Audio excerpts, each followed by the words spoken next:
Thanks, Dennis. Can everyone hear me back in the back of the room? Good. All right. Before I start, I'd like to acknowledge some people, particularly Angela Fury and Taylor Purcell. Angela was a postdoc in the lab who's moved on, but she started a lot of the work I'm going to tell you about. And Taylor Purcell's come in and basically finished stuff up and brought us across the finish line. Taylor's here at the meeting. She's in the back, I think, somewhere hiding. And so if you want to talk to her about this as well, she'll be around all during the meeting. So what I want to tell you about is the serological detection of EEHV infections by Luciferase Immunoprecipitation System assay. So one of the questions in the field that's been hanging around for a while is clinical illness caused by EEHV due to a primary infection or reactivation? And most of us have a sense it's probably due to primary infection, or maybe a primary uncontrolled infection, but we really didn't have any solid evidence to back that up. And of course, as scientists, we want evidence. So successful generation of a specific and sensitive system. So this is going to enable us, I think I got pointing the laser the wrong way here, enable us to answer this primary reactivation question. It can also maybe allow us to assess potential vulnerability of young elephants to EEHV infection. And as Aaron alluded to a little bit earlier, we're talking about maybe developing some, or we are developing some potential EEHV vaccines. And so you have to have the right tools on the ground. Even if I had the best vaccine in the world in my hand, I've got to be able to evaluate whether it's any good or not. But a key point is that this assay needs to be able to distinguish between infections caused by the different EEHV types. So we've heard that there are several different types that are endemic within Asian elephants. There actually has been a serology assay that's been generated previously, and as you'll see in a minute, it's to one of the parts of the virus called glycoprotein B, and it's probably a fairly general viral antigen, and might not be able to distinguish between the others. So one of the major purposes for us in developing this assay was to try to develop one that we could further improve on this assay and distinguish between the different types. Of course, there are different challenges. The different types share very common genes with homology, like I just mentioned with the glycoprotein B. A lot of conventional assays, the sensitivity and dynamic range are, underwhelming at best. And herpes viruses are ubiquitous, so they can cause subclinical or clinical disease. And so how do you actually find seronegatives when a lot of the animals in the population have already had it? So this is a diagram of the system. You don't really need to get bogged down in the details. The main points that I want to mention are that we can easily make several parts of the virus in the lab in tissue culture cells very easily. And in this case, this is a glycoprotein B. And we can make these proteins fused with a gene from the insect called firefly. This is a firefly luciferase gene. And we make these fusion proteins. And then we can take elephant serum and bind them to these fusion proteins. And if the elephants have antibodies that recognize this part of the virus, this GB protein, we can pull them down and purify them. And we can add a chemical to stimulate the firefly luciferase gene, and it'll give off a burst of light. You can measure that in an instrument called a luminometer. And so the more light means that the elephant had more antibodies to that particular viral antigen. The other important part that you have to consider when you're setting up these assays is what cohorts of elephants are you going to look at. So we had 3 different cohorts that we looked at. One of them here are a bunch of animals from the Houston Zoo. We picked them because we knew their EEHV history. Either they had viremia, they shed the trunk, so on and so forth. They all had multiple exposures to different EEHV, different types of EEHV. So we know that they were going to probably have antibodies to most of the EEHVs. The second group we picked was a group of 8 elephants that died from EEHV hemorrhagic disease.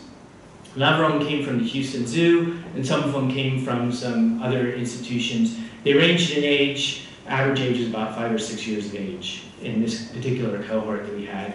And the final cohort were animals, adult animals from institutions that came or lived where the other animals from the HD cases that were not from Houston. These are animals, sort of matched adults that came from those other institutions. So this is just an example of some of the data. I'll walk you through this quickly. So we applied the LIPS assay. We actually picked 3 general proteins to the virus. This just shows you a diagram here. One of them is this glycoprotein B. We had another one, which is a tegument protein called U14. And there's another protein called U28. Doesn't really matter that much for purposes of the talk, but it's actually made by the virus, so it infects cells. And these proteins are all relatively well conserved or similar amongst all the EEHV types that infect Asian elephants. So if you look here on the left, these circular dots show reactivity of the Houston herd to these different antigens, very high in this particular, in these LIPS assays. This is actually a log scale. And we found that at least half of the HD group, the ones that died from lethal hemorrhagic disease, these 4 elephants here, we're down below this dotted line here is the level of detection, which is 5 standard deviations above the mean. And they had basically no reactivity whatsoever to any of these EEHV proteins. And I should mention that if you take other serum from other animals or no serum at all, you basically get about the same level of detection. So these guys are basically, this is the background of the assay. If you look at the GB gene from EEHVs 4 and 5, you get very similar types of results. So we had at least half of our HD group look like they had never seen EEHV at all. They had no antibodies to any EEHV protein that we threw at them. What about the other half? Well, when we applied the assay then, we see that these 4 actually had decent reactivity to these general sort of pan EEHV proteins. Whereas this is our EHV group 1, which had no reactivity. And then these circles here are the elephants from that 3rd cohort. So these are ones, the adult elephants that came from other herds other than Houston that we suspected would be positive. And these, again, were all positive for general reactivity to EHV.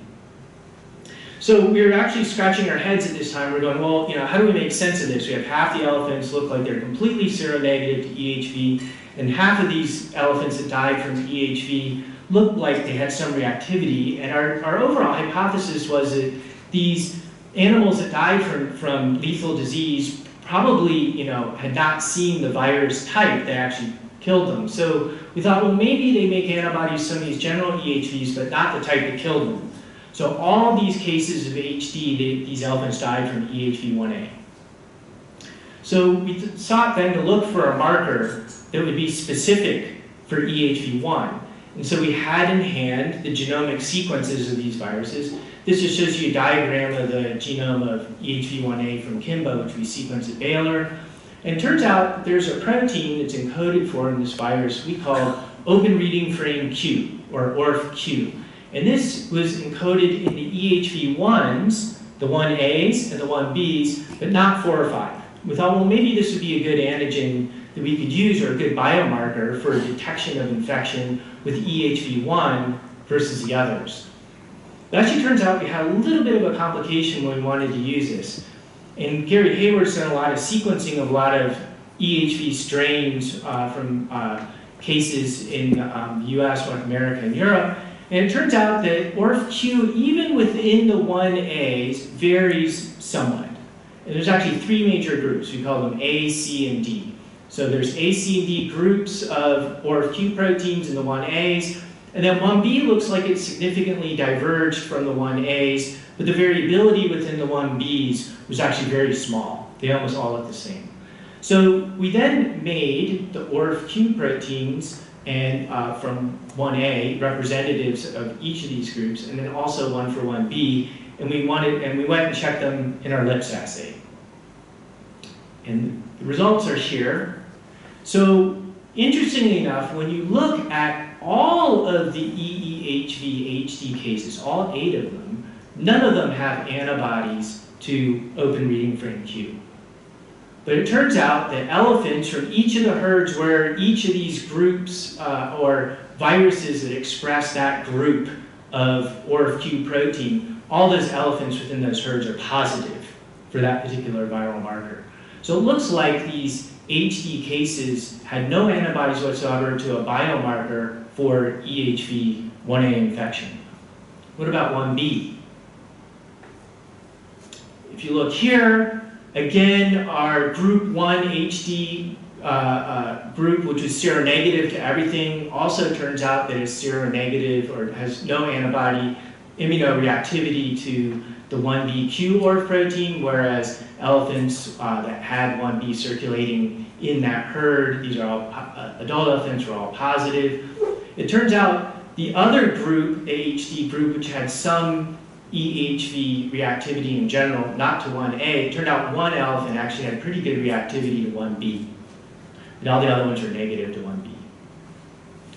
So it looked like all of our EEHV HD cases, they died from 1A, they were all seronegative to a biomarker for 1A. So to further confirm the specificity, we actually had in hand 3 cases where elephants got sick but survived from severe EEHV-associated clinical illness. And I just draw your attention to these bars in the middle. This particular elephant was, had no immunoreactivity to EEHV-1AQ or 1BQ, but upon significant viremia with 1B, seroconverted to 1B. This animal here actually started out being seropositive to 1A, but no reactivity to 1B, had a significant viremia and clinical illness to 1B, and then seroconverted afterwards. And this elephant was actually the opposite. This one actually had 1B antibodies, was seronegative to 1A, had a significant event to 1A, seroconverts to 1A after they recovered.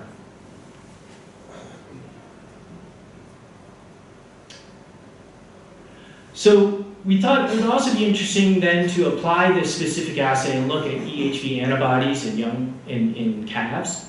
And this just shows you an example of a couple of calves. These black bars designate the antibody titers in the dams at birth. And the first point on these lines here is the antibody levels of the calf before it's had any milk or anything from the mother. So it looks like their anti-EEHV antibody levels are similar to their dams when they're born. And this would be antibody levels for in this calf here to 1A, this is 1B. So they had antibodies to 1A, not 1B when they started. This one had antibodies to both 1A and 1B. Interestingly enough, you can see these antibody levels decline out to about 2.5, 3 years of age, down to baseline. Interestingly enough, this animal here never had any antibodies to 1B, was one of the cases we had before that got a 1B viremia and seroconverted later. This one's interesting because this one here looked like their antibody levels were dropping to 1A, and then suddenly this one looks like they seroconvert and had very high antibodies to 1A. This animal's 9 years old now, so it's sustained. We were monitoring this animal for EEHV viremia on a weekly basis and never ever saw it in this particular animal. Does this mean that some level of protection is offered by maternal antibodies that are transferred from their dams? I think that hypothesis is something that is maybe something reasonable to consider. And finally, this is a third animal. This one again died from EEHV hemorrhagic disease. It was born with lots of antibody titers at the beginning, and then they declined down to baseline. And this was about 2 weeks before it acquired EEHV-1A infection and proceeded to die from hemorrhagic disease from EEHV-1A.